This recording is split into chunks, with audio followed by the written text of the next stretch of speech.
Hi guys, I want to try and put out a video and try and explain in very simple terms why I believe Bitcoin is heading for $1 million plus. Now, recently, we've just punched through the $5,000 mark, and a lot of people said, oh, $5,000, this is the high, and $6,000 and that'll be the high, and $10,000 and that'll be the high. Well, I've been saying all along, really, that Bitcoin has no ceiling. The only thing that we know for sure, fundamentally, is that it's capped at 21 million coins. Now, in order to try and understand why Bitcoin has the potential to go to $1 million plus, you have to really understand what the American dollar is. So to try and explain this, I want to go right back to the very big basics of trade and commodities and what's been trading for thousands and thousands of years, and trying to explain this. What I'm going to try and do is, let's say if you was on a market and you had 3 apples, and you wanted to trade your 3 apples with a bunch of bananas. So in this instance, we've got 5 bananas. So you'd say, I'm happy to trade my 3 apples with your 5 bananas. So, you're trading one commodity against another commodity.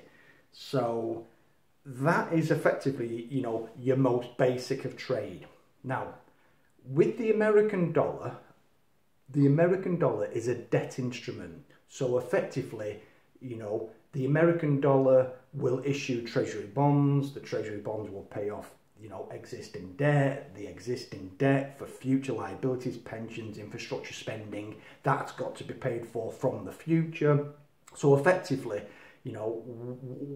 what we actually have is a piece of paper that is effectively, by definition, because of the amount of debt, and at the moment, we've got a global unfunded futures liabilities to the tune of over $750 trillion. When you compare that against a GDP of around about $75 trillion, you can see where the problem is. So when you actually compare, when you're measuring against the American dollar, you're measuring against a debt instrument. Now, let's say, for argument's sake, the bananas were dollars, yeah? So each one of these is effectively, a dollar, or represents the American dollar. Now, in this instance here, we have 5 bananas, and let's say, for argument's sake, there's your Bitcoin. It's just a nice shiny gold coin.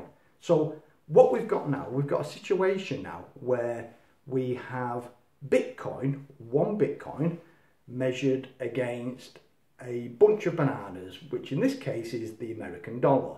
So we've got 5, and let's say each one of these represents 1,000. So you've got 5,000 American dollars measured against one Bitcoin. But the problem with these American dollars is that they are a debt instrument. And in theory, over time, they're just getting devalued because of debt. Now, in time, let's say you bring in some more American dollars, and these American dollars are worse than these American dollars, because what actually is happening is the actual value is decaying, and the value of the American dollar is decaying rapidly. Now, it's not just the American dollar, it's all fiat currencies. By definition, because they have an unlimited supply, they are effectively decaying. So today we trade 5,000 US dollars for one Bitcoin, whereas tomorrow and in the future, these bananas, like these bananas, will go off. And what actually is happening in real terms, how many bananas would you then prepare to pay for one Bitcoin? 5,000 bananas, or 5,000 worth of bananas today? Tomorrow, they're going off. So what actually is happening, eventually, you'll have a stack of 1 million uneaten, unedible bananas that are totally worthless, absolutely worthless. You know, these bananas are going off. The American dollar is going off. All fiat currencies are all going off. So what's going to happen in the end when you actually measure one commodity against another commodity? And in this instance, we've got Bitcoin, which is fixed at 21 million, nice and shiny, brand new, cutting edge. This is going to be the future. So this Bitcoin, when these start going off, and these are going to go off very fast over, let's say, the next decade, you know, all these bananas are going to be worthless. They're going off fast. So when you try and measure, you know, Bitcoin against the American dollar and say, well, you know, we're at 5,000. So, okay, we've got this. We've got that scenario. But these are going off and we're going to end up with that. And eventually, you know, 1 million bananas, 2 million bananas, you know, back the truck up. There won't be enough bananas because they're all off. So people will say, stuff your bananas. I don't want the bananas. You know, this I can't get this you know, through enough, because, you know, there are people who are saying, well, hang on a minute, these bananas that you've actually got for the American dollar, you know, they're going to stay ripe and they're going to stay perfect, and, you know, we're going to inject it with something and then suddenly they're going to reverse. No, there's no way. There is absolutely no way, because of the way the system's set up. And this is fundamental, absolutely fundamental. You know, when you measure one commodity against another, and in this instance, you know, I'm saying these are going to be worthless when they are unedible. This, on the other hand, is fixed. So, you know, I cannot stress enough that when people say, how the hell are you coming up with $1 million? Well, I actually will challenge anyone who can actually say they can fix it. You know, I've said this all along. There is no, for me, there is no fix on a fixed price target for Bitcoin. I'll start at 1 million. When these have all gone off, and that is exactly the same. You know, if there's anybody out there who says, oh yeah, you know, it's 6,000, that's the cap, or 10,000, you know, a lot of people are saying 50,000. Where are these numbers coming from? Where are these numbers coming from? Because as far as I'm concerned, there's no ceiling.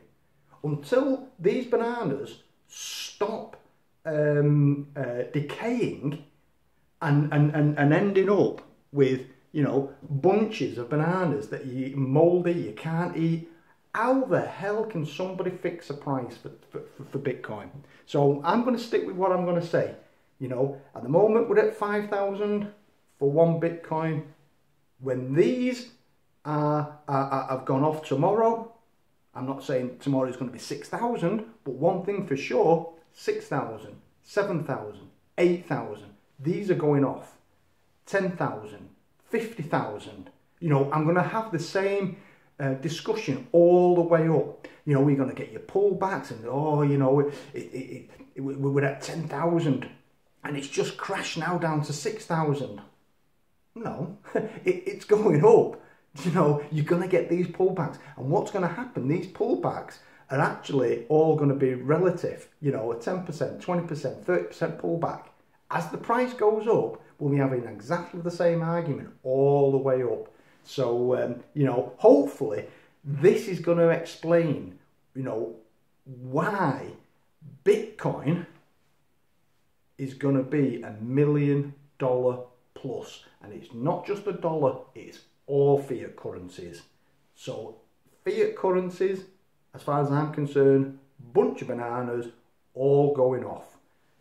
Bitcoin, on the other hand, fixed at 21 million coins, and will have more uses on the new global financial system than anything else. So, you know, 21 million, you know, a million, 20 million possibly, 20 trillion, 20 trillion, easy, easy. So hopefully that comes across. Bananas, how to measure Bitcoin using a bunch of bananas. Hopefully that'll get across, and you know, it'll help people out. So hope you guys are having a good time, and speak to you soon. Cheers guys, bye for now.